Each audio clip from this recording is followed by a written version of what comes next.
tonton Flick qui va prolonger jusqu'en 2028, ça c'est une bonne nouvelle. Qu'est-ce qui se passe actuellement? On n'enchaîne que les bonnes nouvelles. Ça veut dire qu'il y en a une mauvaise qui va arriver bientôt, je connais ce club. Info de dernière minute, Deco et Flick se sont entendus sur un contrat jusqu'en 2028. L'accord a été conclu il y a des mois. Mais Flick a choisi de retarder l'annonce jusqu'à après les élections pour s'assurer que Laporta continue. Parce que s'il n'y a pas de Laporta, il n'y a pas de Flick. Il a été clair dès le départ. Donc bon, maintenant c'est bien. Mais Flick surtravaille depuis 2 saisons sans vrai mercato. Lors de sa première saison, on lui a ramené qui? On lui a ramené Olmo. Alors qu'on devait avoir Nico Williams. Le deuxième mercato, on lui a ramené Rooney Bardi, Johan Garcia, Rashford, alors qu'on voulait Luis Diaz ou Nico Williams. Maintenant cet été, nous sommes censés être de retour au 1 pour 1. On a besoin d'un neuf, d'un défenseur, un ailier et un latéral. Donc ramenez-nous du lourd. Parce que ce que Flick fait au Barça depuis 2 saisons sans réel mercato, faut juste applaudir. Et on lui a aussi ramené Cancelo en deuxième partie de saison au mercato hivernal cette saison. On voit à peu près qui sont les cibles. Sensei, Bastoni ou Schlotterbeck au poste de défenseur. On ne sait pas si Newcastle jouera la LDC la saison prochaine, mais beaucoup de clubs seront intéressés par Lewis Hall et Livramento. C'est normal, ils sont trop forts. City est déjà intéressé par Livramento en tout cas. Je pense que Lewandowski partira, ça libérera environ 28 millions de salaires. Bien évidemment que je suis dans le train Osimhen. Et ça se penche aussi sur le petit crack de Benfica. Enfin bref, vous deux là, donnez un bon mercato à Flick s'il vous plaît, afin qu'il travaille bien. Sinon vous les gars, vous en pensez quoi? Ramenez-vous sur cette importance en nuit.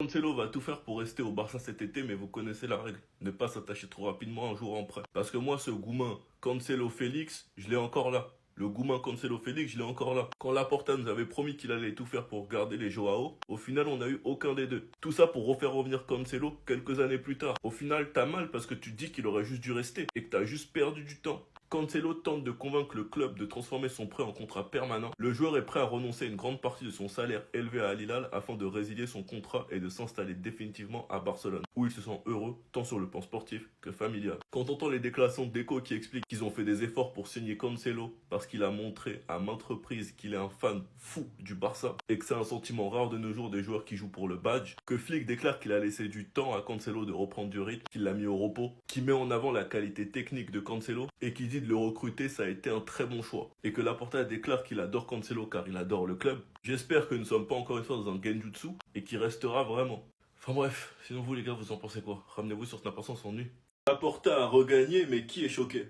Qui est choqué? À partir du moment où un président comme Font ose déclarer que Laporta est un pire président que Bartomeu, il n'y a rien à gratter de l'autre côté. Moi, tout ce que j'ai retenu de la campagne de Font, c'est qu'il faisait que critiquer Laporta. Et tout ce que j'ai retenu, il était plus préoccupé par Laporta qu'autre chose. De toute façon, quant à le soutien des joueurs qui sont venus voter spécialement après le match pour lui, la famille des joueurs sont venus voter. Et tout ça pourquoi? Parce que Font avait attaqué Olmo. Et Olmo a incité tout le vestiaire à voter. Il en a fait une affaire personnelle. Et pour moi, l'image de la soirée, c'est cette image. Après avoir tapé Séville, Laporta qui lève la main de Flick et qui crie « Flick, Flick, Flick, Flick ».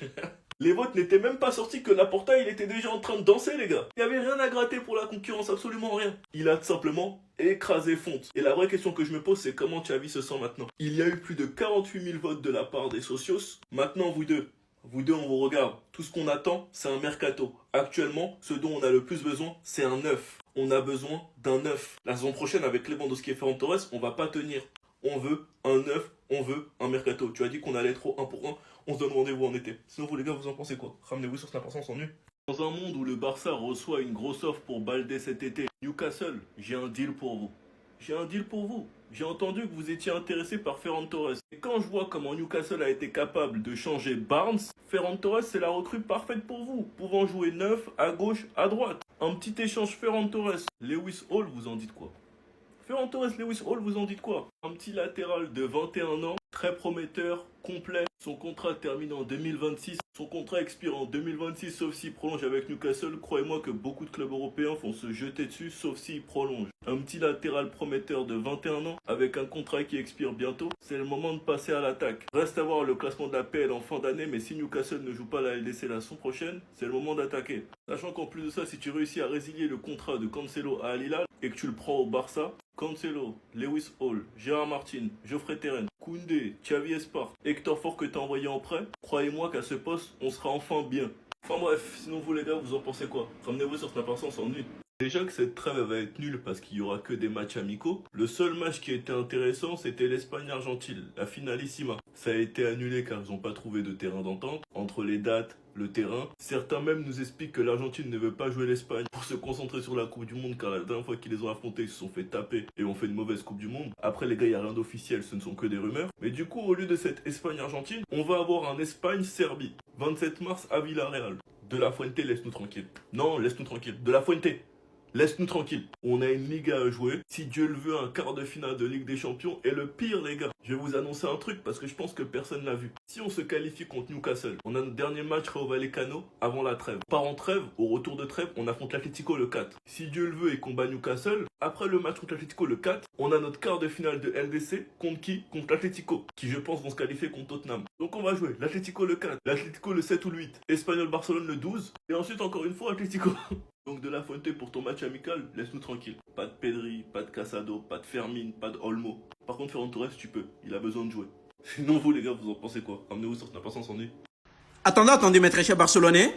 Comme je vous l'ai toujours dit, João Cancelo menace l'avenir d'Aleandro Balde, actuellement au FC Barcelone, au poste du latéral gauche. Certes, évidemment, nous tous on sait que João Cancelo c'est un latéral droit, mais j'ai remarqué depuis certains temps et depuis certains matchs que João Cancelo est très bon au latéral gauche. Et d'ailleurs, même j'ai oublié que c'est un latéral droit. D'abord, je vais vous dire que le pivot, celui qui nous a fait décrocher ces 3 points hier face au Séville, c'était grâce à ce gars. Même s'il n'a pas triplé, c'était grâce à lui. C'était grâce à lui. Et tenez-vous bien les gars, si Aleandro Balde avait seulement une petite intelligence, je dis bien de João Cancelo, il pourrait figurer dans les meilleurs latéraux du monde actuellement. João Cancelo qui est parti en Arabie Saoudite, les gars, il est revenu en Europe, les gars. Mais le gars n'a même pas de difficulté à jouer sur le terrain. Et quand je vous dis que le poste d'Aleandro Balde est menacé, ouais, c'est que c'est menacé. En aucun cas, Aleandro Balde n'est au-dessus de João Cancelo. Mais bref, les gars, et pour les haters là, je sais que vous allez m'insulter en commentaire, mais c'est une vérité. Je sais qu'actuellement, la plupart des Barcelonais, lorsqu'on va poser Aleandro Balde actuellement et João Cancelo, la plupart vont choisir João Cancelo. Évidemment parce que João Cancelo est meilleur que lui. Enfin bref, hein. On sait que défensivement, João Cancelo n'est pas du tout à 100%, mais il est mieux défensivement qu'Aleandro Balde. Offensivement, les gars, João Cancelo, c'est la bombasso. C'est la bombasso, les gars. Et d'ailleurs, même João Cancelo qui tente de convaincre le club de transformer son prêt en un contrat permanent. Le joueur veut rester définitivement au FC Barcelone. Il veut être joueur intégré du FC Barcelone. Le joueur est prêt à renoncer à une grande partie de son salaire élevé à Al Hilal afin de réaliser son contrat et de s'installer définitivement à Barcelone. Et oui, si moi j'étais Pérez, je l'aurais déjà fait. Où il se sent heureux tant sur le plan sportif que familial. Le FC Barcelone, c'est juste une famille. Enfin bref, actuellement la place d'Aleandro Balde est menacée et c'est déjà menacé. Je pense que João Cancelo mérite de jouer titulaire au sein de ce club. Titulaire indiscutable. Hein. Enfin bref, donnez vos avis dans les commentaires, on se capte. Pour mes très chers Barcelonais qui ne souhaiteraient rien louper de l'actu Barcelone, c'est ici que tout se passe. Merci. Les gars, même Sergio Busquets était là aujourd'hui pour voter Juan Laporta. Et déjà quand vous voyez Victor Font en pleurs, les gars, ça veut dire grand chose. Que la fête commence, les gars. Que la fête commence, les gars. Regardez, que la fête commence en mode blacklist. Après les votes de ce soir concernant les élections présidentielles au FC Barcelone, Victor Font a été aperçu en larmes aux yeux à la suite de la nouvelle des résultats largement en faveur de Juan Laporta. Et ben je me demandais, toi tu t'attendais à quoi? Toi tu t'attendais à quoi? Tu l'as traité de dingue et que c'est de sa faute si Lionel Messi est parti. S'il n'a pas pu ramener Lionel Messi. 2 ans dessus, tu as perdu aux élections face à Juan Laporta. Toi tu penses que le FC Barcelone va te laisser en tête? Toi qui nous parles de ramener Léo Messi au club. Qui t'a dit qu'on a besoin de Léo Messi au club? Qui t'a dit qu'actuellement le FC Barcelone a besoin de Léo Messi au club? C'est pour tuer la carrière de nos petits. C'est tuer la carrière de Lamine Yamal. Tuer la carrière des Pedri. Enfin bref les gars. Sinon vous en pensez quoi? C'est mieux vous donner vos avis dans les commentaires. Mais toi Victor Font, être président du FC Barcelone, jamais dans tes rêves. Ça c'est seulement dans tes rêves. Et voilà la team en train de célébrer avec Juan Laporta les gars. Les staff est fier les gars. On a aussi aperçu Deco, le directeur sportif du FC Barcelone avec Juan Laporta en photo les gars. Mais ça va faire tellement mal à Victor Font. Et prochainement, il va savoir parler de Juan Laporta. Tous les joueurs, c'est Juan Laporta, les gars. Juan Laporta à vie, moi étant Barcelonais, les gars. Juan Laporta à vie. Avoir ce genre de président au FC Barcelone, c'est comme Bartomeu. C'est comme Bartomeu, les gars. Ce gars va ruiner le FC Barcelone. Enfin bref, c'est mieux de donner vos avis dans les commentaires. En tout cas, force à Juan Laporta. Sans doute, il a déjà remporté les élections, hein. On se capte. Attendez, mes très chers Barcelonais. Vous pensiez vraiment que je pourrais passer toute une journée sans vous résumer l'actu concernant le FC Barcelone? Alors, mes très chers Barcelonais, qu'est-ce qui se passe du côté du FC Barcelone? On se voit lundi matin. Est-ce le fait que Joe Cancelo veut signer définitivement avec le club? Enfin bref, vos avis dans les commentaires. Mais bien avant d'aller dans le vif du sujet, mes très chers Barcelonais, merci pour la force que vous me donnez ici. On pousse encore plus haut. Et comme je vous l'ai dit, Joe Cancelo tente de convaincre le club de transformer son prêt en un contrat permanent. Enfin bref, le joueur est trop annoncé à une grande partie de son salaire élevé à Al Hilal afin de résilier un contrat et de s'installer définitivement à Barcelone, où il se sent heureux tant sur le plan positif que familial. Enfin bref, Cancelo, la pépite, tu as fait un choix. Et sur ce, concernant l'avenir de Robert Lewandowski au FC Barcelone, qui est actuellement incertain, selon un média turc, Beşiktaş a fait une première offre à Robert Lewandowski, comprenant une prime de signature à 10 millions d'euros s'il rejoint le club en transfert libre, en plus de 20 millions d'euros nets par an sur un contrat de 2 saisons. Fenerbahçe s'intéresse également aux joueurs. Les offres turques ont surpris l'entourage du joueur par leur montant élevé et les agents de Lewandowski les ont prises en considération. Enfin bref, Et quand nous partons du côté mercato, le FC Barcelone s'intéresse à l'ailier français Ryan Messi. Écoutez bien le nom, je dis bien Ryan Messi. Actuellement prêté par Strasbourg au club saoudien Neom, club que la plupart des Barcelonais ne connaissent pas. Chelsea, le Bayern Munich et le PSG figurent également parmi les clubs intéressés par sa signature. Je parle bien de Ryan Messi. Ce nom vous dit quoi? Le FC Barcelone est également intéressé par l'anglais, le latéral gauche de Newcastle. Lewis Hall est dans le viseur du FC Barcelone actuellement. Et le latéral de Newcastle. Quant à la défense centrale, Breaking, je peux vous garantir à 200% que l'été prochain sera un véritable feuilleton avec Bastoni. Laporta le veut, Deco le veut, Flick le veut. Et le vestiaire total le veut. Il est constamment en contact avec Gavi, Alejandro Balde et Lamine Yamal et il veut quitter l'Italie. Enfin bref, bienvenue Bastoni. Sans oublier que Flick a encore une chance de réaliser un rêve presque impossible. C'est-à-dire remporter le championnat avec 100 points. L'équipe compte actuellement 70 points avec 30 points encore disponibles, dont si elle remporte ses 10 matchs restants. Elle réalisera un exploit historique qui n'a été vu que 2 fois auparavant dans l'histoire de la Liga. Avec Flick, je sais que c'est possible, enfin bref, pas de commentaires. Et je tiens aussi à vous rappeler que le FC Barcelone n'a jamais perdu le titre de la Liga, conservant une avance de plus de 2 points sur l'équipe en 2e position à 10 journées de la fin. Et oui, soyez-en sûrs. Pour terminer les gars, je tiens à vous présenter l'arbitre qui officialisera le match de la Ligue des Champions mercredi, match retour qui opposera le FC Barcelone face au Newcastle au Camp Nou. Son nom est François Le Tessier. Pour mes très chers Barcelonais qui ne souhaiteraient rien louper de l'actu Barcelone, c'est ici que tout se passe. Abonnez-vous, on se capte pour une nouvelle vidéo. Qui a fait ça les gars? C'est là qu'on voit qu'Internet c'est méchant les frères. C'est là qu'on voit que vraiment Internet ne pardonne pas. Le vote de Ferran Torres pour les élections. Il avait le choix entre Laporta et Victor Font. Il a pas réussi à cadrer. Même ça, il a pas réussi à cadrer. Non, vous êtes des gamins. Et le pire, les frères, c'est que quand j'ai vu cette image, le plus inquiétant, c'est que je me suis dit, à tout moment, c'est possible, hein. Je pensais que c'était vraiment le vrai bulletin de vote de Ferran Torres, pour le coup. Parce qu'on faut se rendre compte, encore une fois, à quel point c'est tout à fait possible, tout à fait envisageable, que même ça, il est capable de rater, en fait, tout simplement. Le mec, aujourd'hui, te rate absolument tout. Sur le terrain. Il te rate ses contrôles, il te rate ses frappes, il te rate ses passes. Donc même ça, je vous dis la vérité, je pense que voilà, pour moi, chez ce joueur, quand tu le vois jouer, quand tu le vois sur le terrain, je pense qu'il y a juste des problèmes de coordination. Il a des problèmes de psychomotricité, ce joueur. C'est tout simplement ça, les gars. C'est là où je vous dis, vraiment, hein, même ça m'aurait pas surpris autant que ça, en vrai de vrai. Est-ce qu'un jour, on va pouvoir titulariser ces deux joueurs et se dire qu'ensemble, ils sont trop boostés? Parce que hier, Dani Olmo et Fermin Lopez, ils ont fait un match au top. Les deux ont été décisifs hier et ils ont partagé une mi-temps ensemble. Fermin a remplacé Pedri à la mi-temps et il a fait du Fermin. J'aime beaucoup quand Fermin prend ce genre d'initiative. Il se projette, il n'hésite pas à aller vers l'avant et il fait une superbe passe pour Rafinha pour qu'il claque son triplé tranquillement. Et sur une superbe ouverture de Gérard Martin, Dani Olmo qui se projette bien. Il se trouve dans la zone pour marquer, ce qu'un neuf doit faire normalement. Mais ce que j'aime par-dessus tout avec ces deux joueurs, c'est qu'en plus d'être bons offensivement, ils peuvent jouer sur plusieurs postes. On a vu que quand Pedri était blessé, Dani Olmo assurait très bien le rôle de numéro 8. Donc il peut jouer facilement 8, il peut jouer facilement 10 et il peut jouer facilement sur les ailes aussi. Et Fermin, super sub comme il est, j'aimerais bien qu'Hansi Flick tente quelque chose juste pour voir.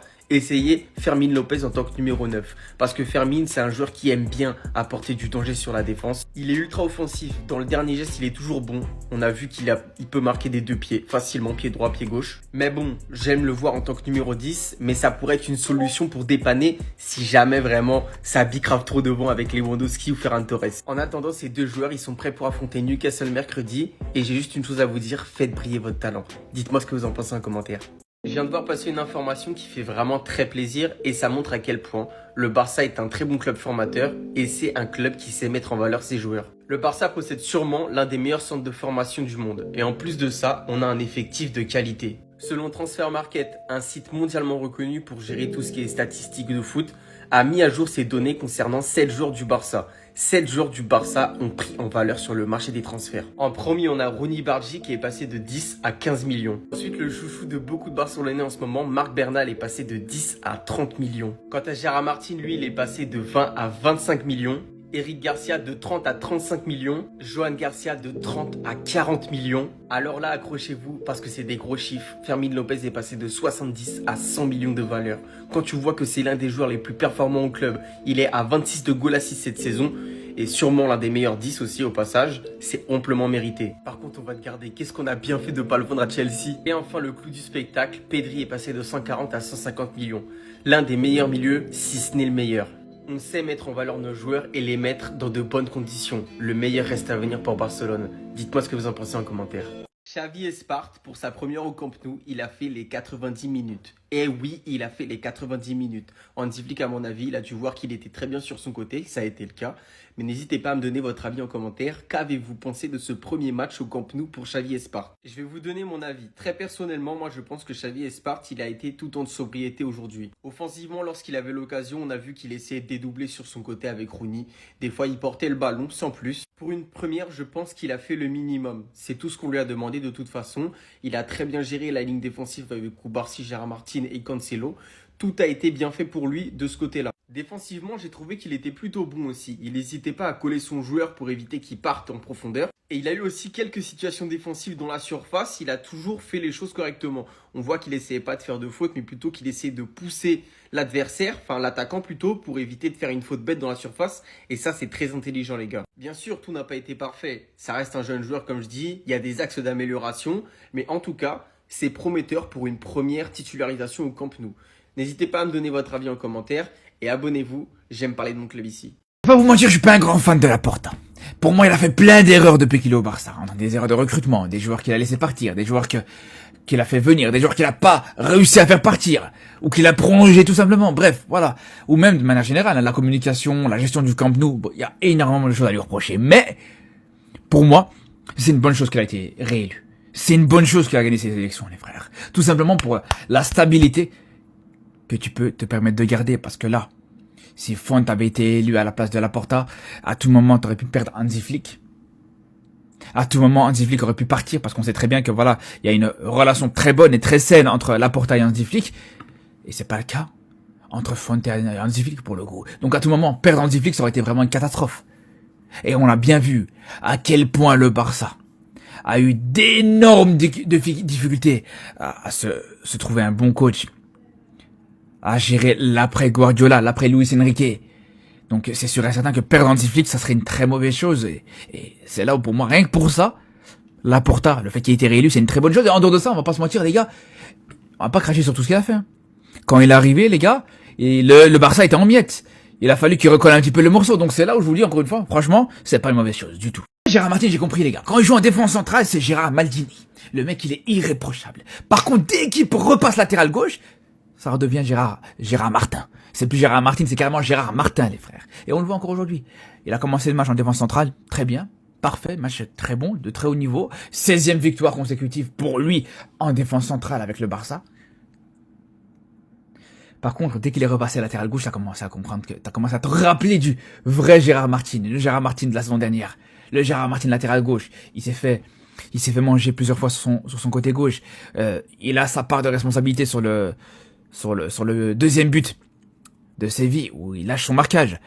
Donc, c'est là où vraiment on se rend compte, en fait, ce joueur, c'est juste un défenseur central, en fait. Ce joueur, c'est juste un défenseur. Faut arrêter de le faire jouer latéral gauche. Faut l'oublier, les gars. De toute façon, en vrai de vrai, aujourd'hui avec le match de Cancelo.